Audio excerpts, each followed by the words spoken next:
Agora a gente vai falar de um assunto que é vieses no design, né? Como a gente pode construir aplicações mais inclusivas. E para falar desse tema com vocês, eu tenho o prazer aqui de convidar essa pessoa que é Senior Product Designer na Noma, ou Noma, by Lofit, e também é coordenador de mentorias na Pretux, um programa, né, um movimento para gerar mais inclusão, mais diversidade. Muito obrigado, seja bem-vindo, Renato Paixão.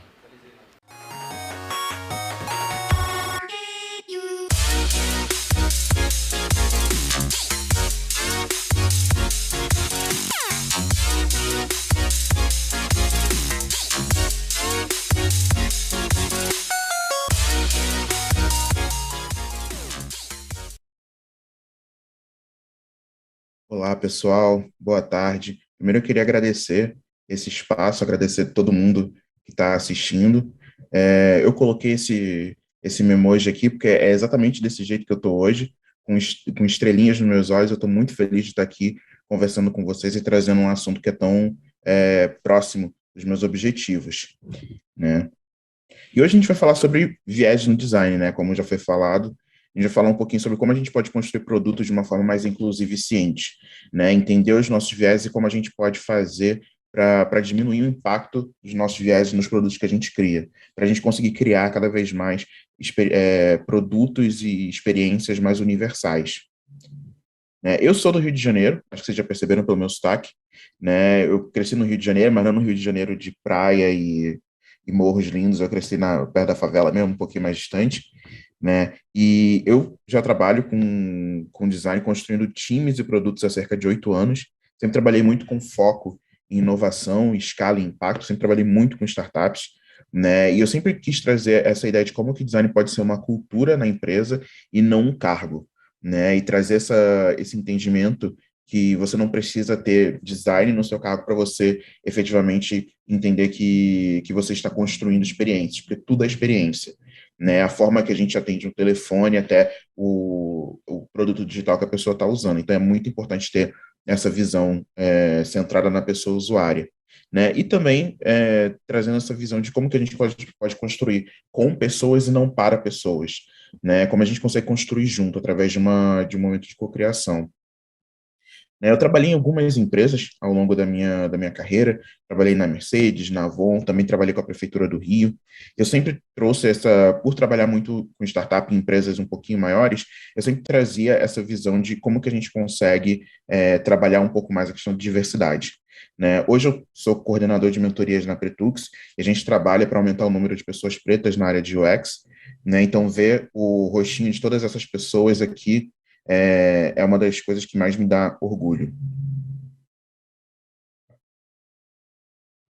Mas teve um problema aqui na apresentação. Agora foi.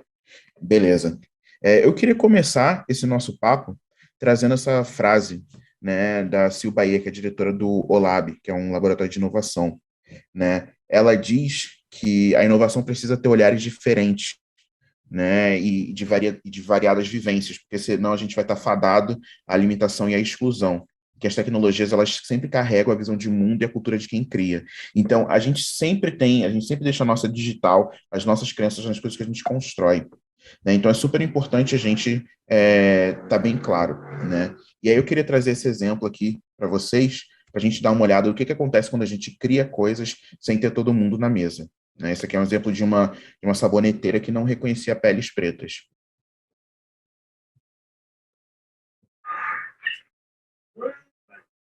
Okay, Noel, you try now. Come to your hand. Two black. Two black. Yeah. So what I'll do? Come again, Sashi. Oh, two back over with. What I have to do to get. What do you have to do? That's how racialist thing is. Yeah. I have to use that piece of white. It's a napkin. Show it again. Again. Napkin again. What's it called in a hand? Man, the black man getting fight all over. Bem complicado, né, a gente ver uma situação dessa. Porque justamente, provavelmente, o sensor não foi testado com peles com mais melanina, né? Então, é super importante a gente ter todo mundo construindo esse tipo de experiência, independe do tipo de produto, né? Mas a gente sabe que essas decisões, elas não são tomadas de uma forma maquiavélica, eu não quero que essa saboneteira reconheça a pele de pessoas com mais melanina, né? A gente sabe que parte disso vem do inconsciente.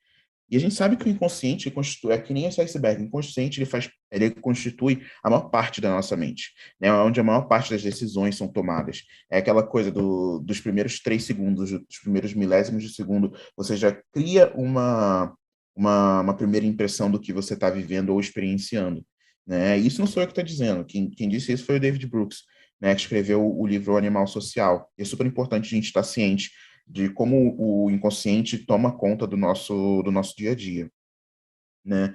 É super importante a gente entender de que de 40 a 50% das nossas decisões, elas são conscientes e o resto, né, todos os outros 50 a 60% são decisões inconscientes. Então, a maior parte a gente não tem muito controle, né? E a nossa mente, ela trabalha tão rápido que a gente processa mais de 11 milhões de fragmentos de informação por segundo, né? Então, nós, efetivamente, somos como computadores, nós somos máquinas de tomar decisões, né? E a nossa mente consciente, ela está absorvendo todo tipo de estímulo, todo tipo de fragmento de informação, está identificando e está processando essas informações numa velocidade super rápida, enquanto a nossa mente consciente, ela anda a passinhos de formiga, né? Então, é super importante a gente estar ciente disso. E o que a gente pode fazer, né? Eu vou trazer aqui um testezinho de ciência.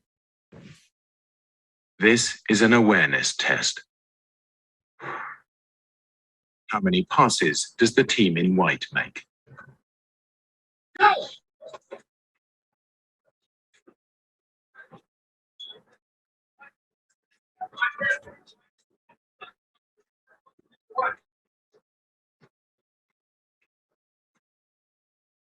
The answer is 13. But did you see the moonwalking bear?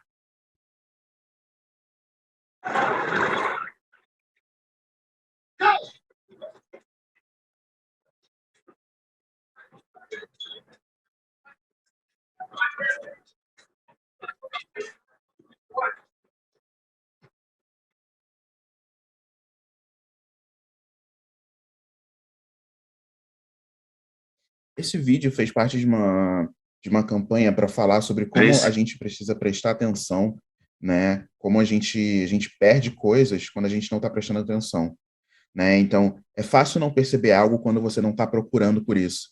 Então, isso faz muito parte dos nossos vieses, né? Então, para a gente começar a realmente encontrar os problemas e as nossas dificuldades, a gente precisa estar ativamente procurando. E eu vou falar um pouquinho sobre isso agora, né? E os nossos vieses, eles são inconscientes, eles criam, né, esse processo da gente associar estereótipos com atitudes, estereótipos ou atitudes a grupos, porque a nossa mente foi treinada a pensar dessa forma. E foi treinada através de filmes, de livros, de seriados, de novelas, né, o que a gente assiste no telejornal. Então, a nossa mente está absorvendo essas informações o tempo todo, né? E a partir disso, o nosso inconsciente ele vai começando a criar essas interpretações, né? E um exemplo que eu gosto muito de utilizar é esse aqui, né? Opa. Esse aqui, né? Tem essas duas pessoas. Isso aqui foi um professor meu da faculdade que utilizou uns anos atrás. E quando a gente estava tendo uma aula sobre vieses. E aí ele colocou essas duas fotos. E a pergunta dele foi: qual dessas duas pessoas já foi presa? Né? E uma grande parte da sala não sabia qual delas, né? E aí ele colocou essa outra foto, né? Onde ele mostra que uma dessas pessoas ela está se vestida de uma forma diferente, está vestido como um rapper e tal. E aí uma boa parte da turma disse que o homem, né, que está à direita, ele é a pessoa que foi presa. Sendo que, na verdade, quem foi presa foi a mulher, né? Que o nome dela é Martha Stewart. Ela é como se fosse uma Ana Maria Braga dos Estados Unidos, né? E ela foi presa por fraude, se eu não me engano, né? Então é super importante a gente ter esses nossos vieses em xeque constantemente e estar prestando atenção nisso, né? E além disso, a gente tem um entendimento também, a gente sabe que através de anos e anos de vários condicionamentos sociais, e quando se faz algumas pesquisas, né, também foi descoberto que o nosso cérebro, né, a gente desenvolve um certo tipo de empatia dependendo do tom de pele das pessoas. Né? Então, isso aqui foi um teste que foi feito e descobriram que o cérebro, boa parte das pessoas, né, o cérebro humano, às vezes ele sente mais empatia por uma mão roxa do que por uma mão negra, né? E é um teste que é super, assim, é um choque de realidade quando a gente vê, né? E esses vieses inconscientes, o que eles são? Eles são esses pensamentos, essas crenças que entram em cena antes mesmo da gente estar ciente de que elas existem, né? Faz parte da mente inconsciente, é o nosso piloto automático, né? Aquele comportamento de fugir ou lutar, né? Então, é super importante a gente estar ciente disso. E também faz parte essas imagens de controle. Esse livro aqui é incrível, né? Imagem de controle fala sobre como a gente tem culturalmente, como a gente culturalmente coloca certas pessoas em certos espaços, né? Então, a mulher negra ela é sempre empregada na novela, ou ela faz parte do núcleo mais humilde, e você raramente consegue ver uma mulher preta como dona de um apartamento no Leblon ou como uma super empresária, né? Nos últimos anos a gente tem conseguido fazer algumas melhorias nisso, mas ainda é muito pequeno perto de tudo que precisa ser feito, né? Então, Imagens de Controle é um livro que eu super indico, é super interessante de ler, né? E, além disso, né, voltando naquela frase de que a inovação precisa de novos olhares, porque as tecnologias elas carregam a visão de mundo de quem as cria, né? É super importante a gente ter isso em mente, que tudo que a gente constrói leva um pedaço da gente. A gente sempre tá passando um pouquinho do que a gente traz, do que a gente acredita, do que a gente viveu nas coisas que a gente cria, né? E aí é importante a gente pensar, e esses nossos vieses, como isso afeta na construção do design, né? Mas o que é importante a gente pensar é que esses vieses, eles são maleáveis, né? A gente pode influenciar a forma que a nossa mente inconsciente constrói essas sinapses, né? E a gente consegue criar novas associações com o tempo. Então, a gente tem que se tornar mais consciente do que a gente acredita, do que a gente pensa, né? Dessas nossas crenças iniciais e começar a criar mecanismos para a gente ir diminuindo isso, né? E como que a gente pode fazer isso, né? Acho que essa é a pergunta que está na cabeça de vocês. Eu vou passar aqui algumas estratégias. A primeira estratégia, que é super importante, é quando a gente perceber uma reação sem base, que não faça muito sentido, é importante a gente reconhecer o que está acontecendo e tentar acalmar o nosso cérebro réptil, nosso cérebro de lagarto, e criar uma outra crença para substituir aquele pensamento. Então, se acontece uma situação onde você está pensando de uma certa forma e você vê que aquilo não faz sentido, aquilo não condiz com a realidade, a gente precisa criar uma outra crença, pegar a crença da realidade e tentar colocar no lugar dessa crença inicial. Né? Então, é super importante a gente ter isso em mente. Se aparecer uma reação sem base, reconhece o que está acontecendo, dá uma respirada, reconhece o que está acontecendo e tenta acalmar o nosso cérebro e cria uma outra crença para substituir. A segunda estratégia, é uma estratégia que eu acho muito interessante e traz muita riqueza para a nossa vida, para o nosso dia a dia, é a gente criar conexões com pessoas de diferentes histórias, religiões ou raças e aumentar as nossas oportunidades de contato para a gente entender que cada indivíduo é único, entender que cada pessoa tem uma forma de viver, né? Então, porque quando a gente vive com outras referências de pessoas, outras vidas de pessoas, a gente se conecta com as pessoas e a gente vê o dia a dia dessa pessoa. E aquela realidade se torna mais tangível para a gente, né? Nós, como pessoas de tecnologia, como designers, volta e meia a gente tem um vídeo de uma pessoa deficiente utilizando um aplicativo e a gente fala, nossa, eu estava construindo, eu não estava pensando nessa pessoa. Então é super importante a gente ter isso em mente, sabe? A gente ter isso bem explícito na nossa vivência, que a gente precisa estar conversando e convivendo com diversos tipos de pessoas. A gente precisa trazer diversidade para o nosso dia a dia, né? A terceira estratégia, que é uma estratégia que eu acho muito interessante, é a gente criar novas narrativas. Isso acaba amarrando muito com a primeira estratégia, da gente pegar o primeiro pensamento e criar uma nova narrativa para ele. Então, o que a gente precisa fazer é amplificar essas imagens que criam estereótipos. Eu lembro quando eu era criança, eu lembro de ver a Halle Berry, que é essa atriz, ganhar o Oscar de melhor atriz, né, de atriz principal. E isso foi em 2001, se eu não me engano. E ela foi a primeira mulher negra a ganhar um Oscar de melhor atriz. E ela é até hoje a única mulher negra, se eu não me engano, né? Mas eu lembro o que que aquilo fez para minha mente quando eu era criança, eu tinha, sei lá, 9 anos de idade, né? A mensagem que aquilo me passou, né, a narrativa que aquilo trouxe para minha vida era de todas as de que tudo era possível, né? Era um estereótipo que estava sendo quebrado, né? Então é super importante a gente trazer, criar novas narrativas para o nosso dia a dia, amplificar essa visão. A gente faz isso através de aumentar o número de pessoas que a gente conhece, de diversos backgrounds.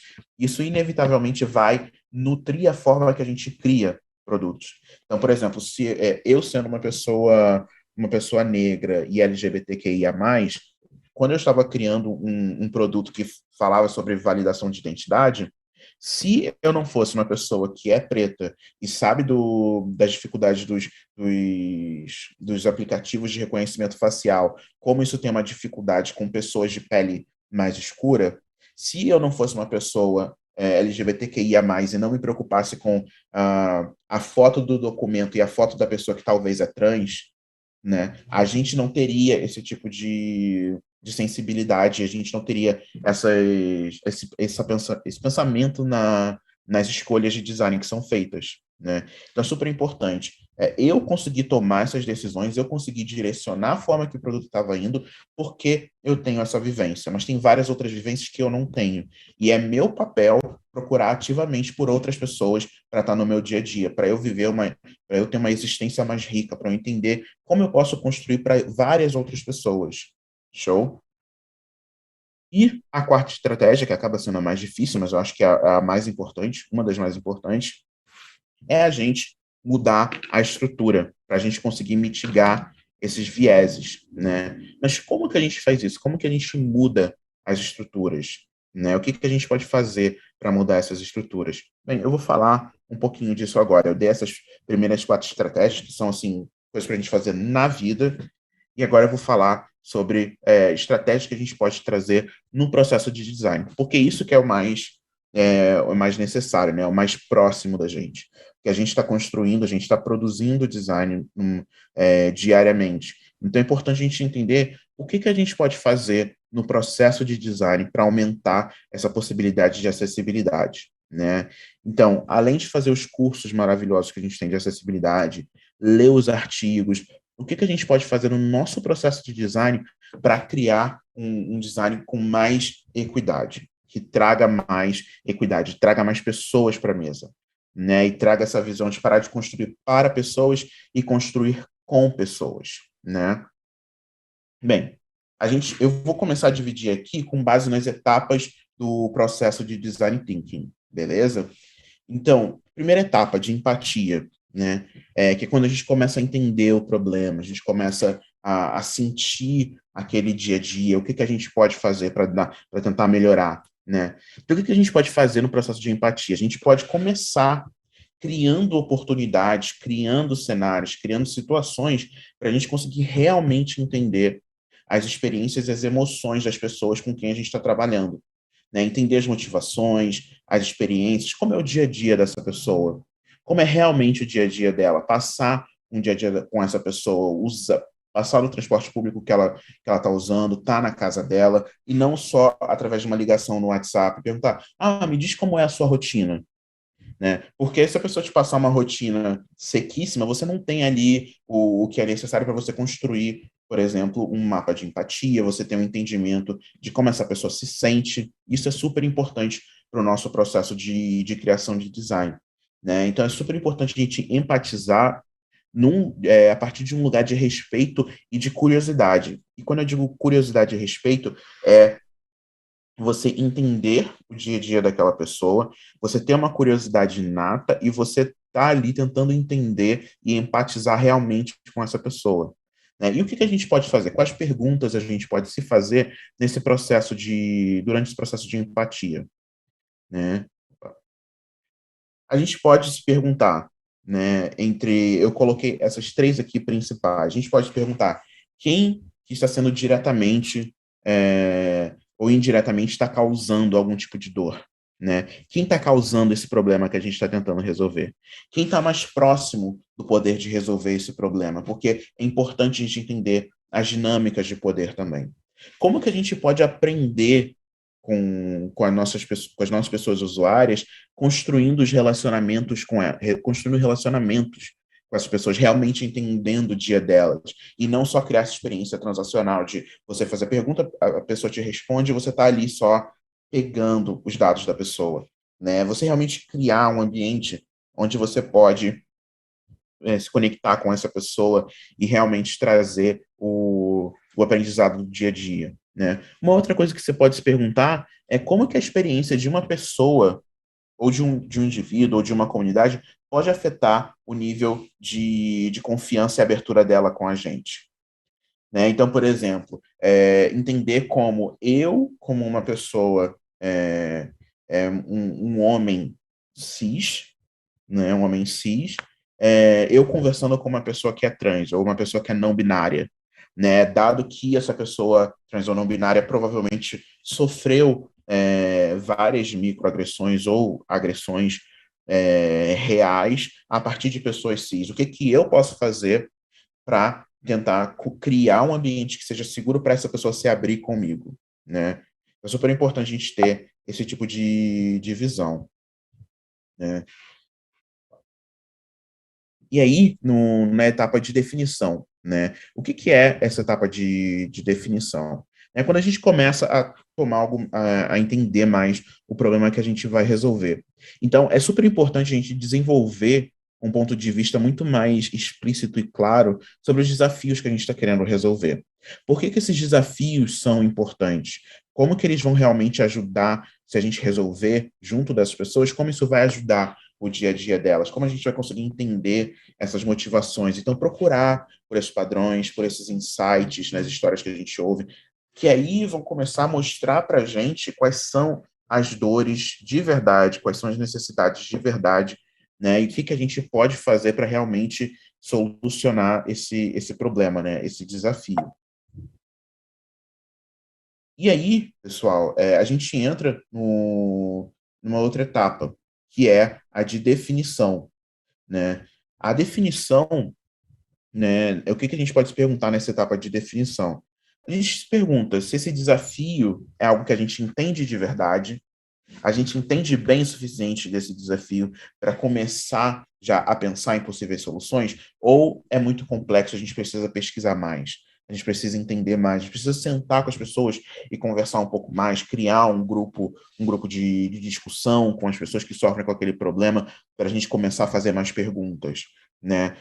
Esse problema, ele já foi identificado antes? Se ele já foi identificado, como que ele foi identificado e por quem ele foi identificado? Porque é super importante a gente também estar ciente de que a pessoa que identificou o primeiro problema, ela também está mergulhada nos vieses dela, né? Então é importante a gente entender quem descobriu esse problema, quem identificou esse problema, como que essa pessoa, qual foi a metodologia que ela utilizou, e se a gente está considerando esses contextos mais históricos que acabam envolvendo a comunidade ou a pessoa com quem a gente está trabalhando. Né? É importante a gente entender como a gente pode trazer perspectivas diferentes para colaborar no entendimento desse problema. Né? E não ser só nós, pessoas designers, que vamos lá, a gente vai entrevista pessoas, e aí, com base naquelas entrevistas, a gente entende qual é o problema. É super importante construir com as pessoas. Né? E quando a gente chega na etapa de ideação, né, é super importante a gente criar um espaço seguro, um espaço que não julga ideias. Né? Então, é importante a gente poder se destravar e liberar a coragem que é necessária para a gente criar processos que são realmente inovadores, que fogem da caixinha que a gente tem no dia a dia, e pensar em soluções para esses desafios e conseguir construir num ponto de equidade. né? Então, o que a gente pode fazer nessa etapa de ideação? O que a gente pode se perguntar para tornar a ideação uma etapa mais consciente, mais acessível e mais próxima de todo mundo, né? A gente tem que se perguntar se a gente convidou as perspectivas necessárias, né, para resolver aquele problema, se a gente criou um espaço que é seguro para todo mundo conseguir compartilhar as ideias, né? Quem nunca teve num momento de brainstorming onde tem uma pessoa que acaba tomando conta de tudo, e se a pessoa mediadora não tomar conta, né? Se a pessoa mediadora não tomar um certo cuidado, essa pessoa vai começar a julgar as ideias dos outros, né? É importante criar esse espaço seguro, onde as pessoas não se sintam julgadas, né? O processo de ideação, ele é um processo que está acessível a todos. Esses métodos que a gente está trazendo, eles conseguem, trazem todo mundo para contribuir, né? Porque as pessoas normalmente elas acabam tendo medo de, eu não sei desenhar, então eu não consigo fazer, não consigo participar de um brainstorm, não consigo participar de uma cocriação, né? Então é importante a gente pensar em como a gente faz para esse processo ser o mais acessível possível, né? E é importante também a gente se dar permissão para considerar ideias impossíveis, né? Pensar em ideias louquíssimas e pensar em como a gente pode romper esses bloqueios, né? E aí, quando a gente fala na etapa de prototipação, né, é super importante a gente pensar que como a gente está construindo, prototipando, né, a gente está criando várias versões de uma proposta, é importante a gente poder projetar para a gente projetar de uma forma muito mais experimentativa, né, e que a gente possa testar com o maior número de pessoas possível, com vivências diferentes, históricos diferentes, contextos diferentes, porque aí sim a gente consegue construir realmente para todo mundo. E o que a gente pode se perguntar nessa etapa de prototipação? A gente pode se perguntar como que a gente pode construir protótipos que são convidativos à interação e colaboração, né? Como a gente pode construir um protótipo que a pessoa não sinta medo de usar, né? Ela não sinta que ela está sendo julgada, né? Entender que a gente está testando o protótipo e não ela, né? É importante a gente ter também muito claro o que a gente quer aprender com o que a gente construiu, né? E o que a gente quer aprender, como a gente vai aprender sobre isso, qual é a metodologia que a gente vai utilizar, né? É importante também a gente acreditar que o nosso... se perguntar se o nosso trabalho de design e essa nossa cocriação, ela está ajudando a criar uma equidade maior, né? É importante a gente entender se esse nosso processo está realmente ajudando a conversa maior, né? Se faz parte, se está ajudando. E na nossa etapa de teste, é importante a gente coletar feedbacks que são autênticos, né? Autênticos sobre os nossos processos, nossos protótipos, né? Analisar as nossas presunções, as intenções que a gente tem, os vieses que a gente tem, né? Entender que o feedback é realmente um presente e que tem que ser usado para melhorar o projeto, né? Garantir que esse design que a gente está criando vai ajudar realmente a pessoa usuária. E a gente só consegue fazer isso quando a gente se abre para ouvir os feedbacks verdadeiros, né? E o que a gente pode se perguntar nessa etapa de teste? A gente pode se perguntar como a gente pode engajar as pessoas que vão dar o feedback para a gente e como que a gente consegue inserir essas pessoas no processo de melhoria do protótipo, né? Para as pessoas sentirem que elas estão construindo junto com a gente. Lembrando, é construir com pessoas e não para pessoas, né? Se perguntar como que a gente está criando condições para testar esse protótipo que garante que seja ok errar, que a pessoa usuária não se sinta avaliada ou se sinta julgada, né? Que não tem nenhum tipo de ameaça para ela, que ela não precisa se sentir mal caso aquele protótipo não dê certo, caso aquela solução não funcione, né? Para essa pessoa também não se sentir culpada, achar que foi ela que usou errado, né? Outra coisa que é super importante é também a gente ter muito claro, né, documentar esses aprendizados. O que esses aprendizados revelaram para a gente sobre o desafio que a gente tem ali para resolver, né? Quais são as oportunidades que apareceram que vão ajudar a gente a criar um cenário mais igualitário, né? É super importante a gente ter isso em mente. Opa. E é muito importante também, quando a gente pensa na questão de acessibilidade, né, e acessibilidade em diversos níveis, é muito importante a gente pensar que culpa não deveria fazer parte do nosso dicionário. Que culpa não ajuda, a gente não tem que ter culpa. A gente tem que ter responsabilidade. É importante a gente não se culpar, mas se responsabilizar para criar produtos cada vez melhores e mais acessíveis, né? Porque a culpa, ela é muito paralisante, né? Você sente culpa e você não faz nada, né? Enquanto a culpa é paralisante, a responsabilidade é energizante. A responsabilidade te faz querer mudar coisas, né? E é isso, pessoal. É isso que eu queria trazer para a gente conversar hoje. Queria agradecer demais o tempo de vocês e queria dizer obrigado. E é isso, pessoal. Obrigado a gente, Renato. Muito obrigado pela sua contribuição aí, pela reflexão super importante. Queria ver com a Rê. O que a gente tem de pergunta para o Renato? Temos pergunta. Rê, adorei sua palestra, super inspiradora. E a gente perceber que se a metade das nossas decisões são inconscientes, como essa relação multicultural é importante, como a diversidade é importante nas relações do dia a dia, nas relações de trabalho, e como é importante aquela coisa que o Brandão falou no começo, né, que é o nosso papel ali do design de questionar. A gente está atendendo mesmo a todo mundo? Minimamente, a gente fazer isso já é um bom caminho, né? Mas eu vou abrir aqui para a pergunta da plateia, aqui com o Greg. Greg, sua pergunta votadíssima. Tudo bem, gente?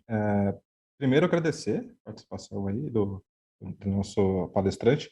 A minha pergunta é como eu, um homem cis branco, posso fomentar a cultura no meu lugar de trabalho, seja a nossa empresa ou nosso cliente, para que ela seja mais inclusiva? Uhum. Uma das coisas que você pode fazer, né? Assim, você já está interessado em ajudar a construir essa cultura, é super importante. Mas tem várias coisas que a gente pode fazer no nosso ambiente de trabalho e até fora dele, né? Então, é você, como uma pessoa numa posição de já estar dentro da empresa, é você pressionar com muito amor, obviamente, as pessoas de RH para construir projetos mais acessíveis, que tragam mais pessoas, né? A gente tem um exemplo maravilhoso da Magazine Luiza com o projeto de trainees, a gente tem outras empresas que também fazem esse trabalho de vagas afirmativas, você quer contratar apenas mulheres ou pessoas acima dos 50 anos, né? É super importante capitanear essa frente, então colar muito com o pessoal de RH. Fora da empresa, o que você pode fazer? Você pode conversar com pessoas que estão fora da sua realidade, do seu dia a dia, e oferecer mentorias, você conversar com as pessoas e dar direcionamento, né? Se você tem uma pessoa que é de um grupo marginalizado, ela quer entrar em design ou ela quer uma promoção, se disponibiliza para ajudar essa pessoa, sabe? É uma coisa que dá para fazer no nosso dia a dia e ajuda bastante. E continuar estudando sempre, né? Você ouvir a vivência de outras pessoas, participar de entrevistas, você conversar com essas pessoas, para você realmente trazer mais insumos para o seu dia a dia, sobre como outras pessoas vivem, né? Isso vai, inevitavelmente, informar a forma que você constrói, né? Que você pratica design. Bacana. Inspirador. Eu vou puxar uma outra pergunta também do Greg, eu vou ler aqui para você, que eu achei muito bacana. Pensando na contramão disso, né? Qual é o maior impacto de um ambiente de trabalho realmente inclusivo? Olha, a gente sabe, e a gente tem dados que comprovam isso, né? A própria McKinsey lançou uma pesquisa alguns anos atrás e mostrava que empresas que são realmente diversas sempre faturam mais do que empresas que não são diversas, né? Então, além do ambiente mais diverso e mais culturalmente efervescente, você cria ambientes que são mais seguros, né? Porque você tem diversas pessoas ali e elas ajudam a fomentar uma cultura de mais segurança, né? A empresa ela ganha mais porque quando você tem pessoas de diversos backgrounds, de diversos históricos, você tem várias visões diferentes que informam o seu jeito de construir produtos ou inovar, né? A gente sabe que todo framework de inovação fala sobre você construir uma empresa, uma cultura diversa, né? Você trazer uma pessoa que é geóloga, outra que é professora de matemática, uma designer, outra, sei lá o quê, porque essa diferença, né, de aprendizados e de processos informa novas formas de você criar produtos, né? Então você pode pincelar uma coisa de uma pessoa da área de educação física, outra de filosofia, você traz isso para a tecnologia, e aquela forma de resolver problemas que funciona ali também pode funcionar aqui. E aí essa forma completamente nova que você está trazendo para o produto digital é o que traz a inovação, né? Super concordo, muito bacana, Rê. Tem alguma pergunta, Fih? Eu tenho um comentário, meio pergunta, que até eu gostaria de você explorasse um pouco mais isso. Assim, a estratégia 2 que você colocou sobre conexões, eu acredito muito nisso, assim, que conhecimento e conexão entre as pessoas que gera, de fato, inovação, transformação e tudo mais. Como que você vê as empresas, essa questão da conexão, de permitir isso? Como que você... Gostaria que você falasse um pouco mais sobre isso.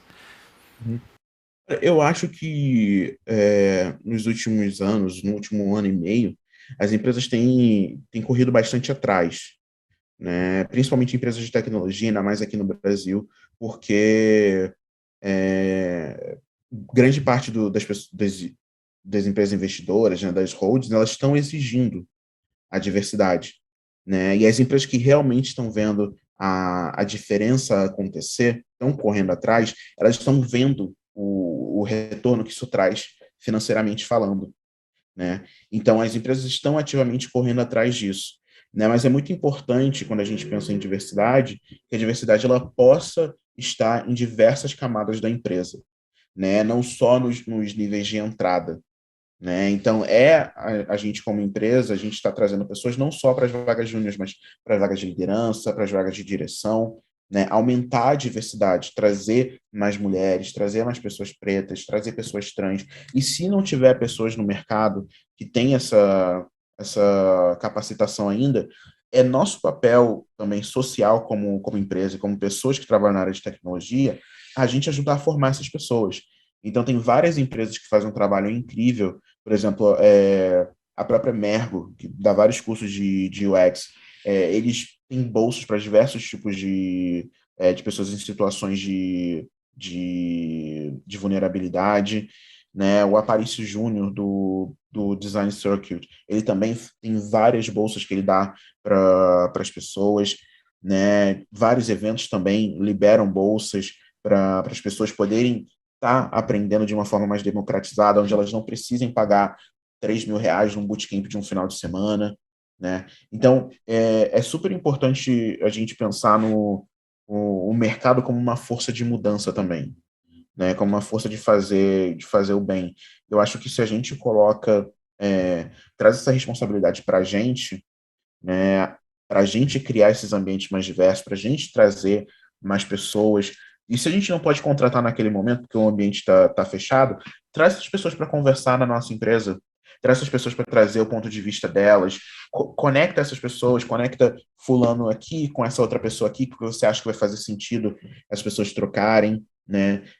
Começa a dividir com o time palestras que você assistiu de uma pessoa ou outra, né? Assim, é importante a gente trazer não só essas novas conexões, mas a gente trazer essas outras possibilidades, né? Mostrar que é possível, é super importante. Legal. Tem mais alguma pergunta, Rê? Tenho não. Estou super feliz aqui, já com 1000 ideias para a gente também, né? Legal, Renato. Essa visão, né, de você conectar as pessoas, de você criar essas possibilidades, né, e o que gera de possibilidades e potencial, né, de fluir essa informação, do impacto acontecer de fato, e aí uma coisa puxando a outra, né? Eu entendi um pouco de começar a movimentação dessa bola de neve, né? Isso aí, exatamente. O primeiro passo é sempre o mais difícil, né? Mas a gente começar, abrir a porta para mais pessoas entrarem. E aí, quando a gente vê, a gente está conseguindo construir coisas completamente diferentes que a gente nunca ia pensar na vida, porque a gente não tem aquela vivência, né? Então, é super importante a gente trazer esses diferentes olhares, né? O urso passando ali na imagem, né? Exatamente. A gente não estava vendo o urso passando na imagem ali do vídeo lá que a gente viu, porque a gente não tem essa... Não sabe que isso existe, né, muitas vezes. E não está prestando atenção, né? É legal. Exatamente o ponto do vídeo. Beleza, Renato? Obrigado pela palestra. Tenho certeza que o pessoal gostou bastante aqui. Eu tinha várias perguntas, várias dúvidas, mas igual a Isabela Macedo, você foi passando todas as coisas conforme as dúvidas surgiam. Então foi muito boa a sua palestra, muito obrigado.